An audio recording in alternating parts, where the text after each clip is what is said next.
Let's talk about Pierre Poilievre's campaign promise here to fund 50,000 additional recovery spaces. Because, like most of his stuff, it sounds good on the surface, but the deeper you look, the worse it gets. And this video comes with a trigger warning because we're going to talk about grown-up things. So first, he's promised a budget of an average of $250 million a year for 4 years to fund additional residential recovery centers and provide medium to long-term care. So far, so good. There's no question Canada needs more recovery spots. Countries that have reduced opioid crises, like Portugal, did so with a multi-pillar approach with decriminalization, with safe supply and safe injection sites, and with easy access to recovery centers. Canada is missing that last one. Unfortunately, Pierre is going to pay for at least half of this program by taking money away from safe supply. And he will ban safe supply and safe injection sites from getting federal funds. He also said that he'll forbid provinces from approving overdose prevention sites. Now, he has the support of a former White House National Drug Control Policy Advisor, Kevin Sabet, who says Canada desperately needs more treatment beds. True.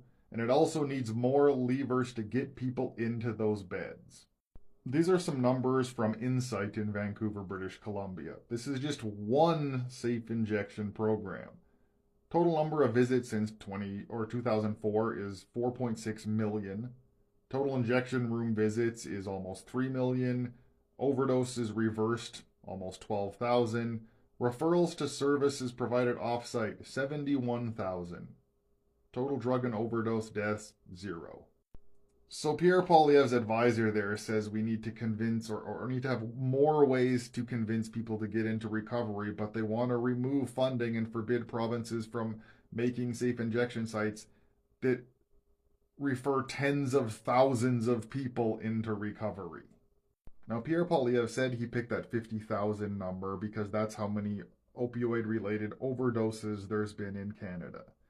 That Insight in Vancouver, one site has prevented 11,000 overdoses, just at that one location. So first of all, how does Pierre Poilievre think that removing these sites and replacing it with 50,000 treatment centers is going to result in a net positive of reductions in overdoses? It's not. But more numbers, let's look.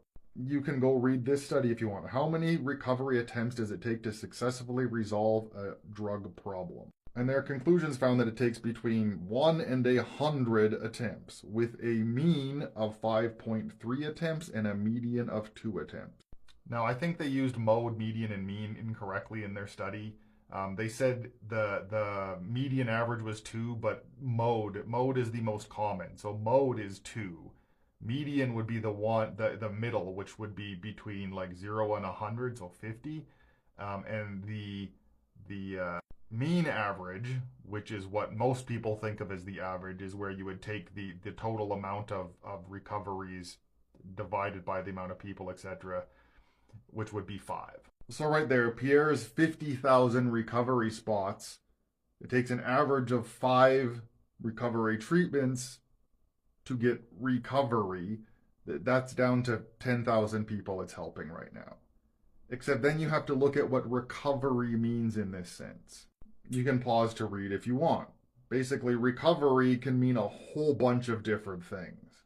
Some centers will calculate their recovery by how many people complete the program, even if they immediately relapse upon leaving. I wouldn't count that as recovery. Some people calculate it as 1 year sober, 2, 3, 4, 5 years sober, whatever. And how you calculate recovery really changes the percentages in the math you can give to people. Most of these places include alternative supplies in their recovery. We're talking methadone and hydromorph cotton to replace street opioids. But those people still have an addiction. So how you calculate it is very difficult. There are stats all over the place out there. The realistic one, in my opinion, and I'm not an expert, my family did run a drug and alcohol treatment center when I was a teenager, so I know a little bit. I would say between 5 and 20% of people successfully end their usage after treatment. And it does usually take multiple attempts. I'm saying all this to show that Pierre Poilievre's 50,000 spots, which is great to provide funding for, is not worth doing at the expense of cutting safe injection and safe supply sites. It will result in more people dying. Because the reality is recovery is difficult and takes many attempts and takes a lot of work. And so that 50,000 spots is only realistically going to get maybe 1,000 people sober, possibly not even that many. Whereas one safe injection site in Vancouver saved almost 12,000 lives. And again, this is not to say that we shouldn't have treatment centers. We desperately need more treatment centers. So that's good he wants to build them, but it cannot come at the cost of saving people's lives.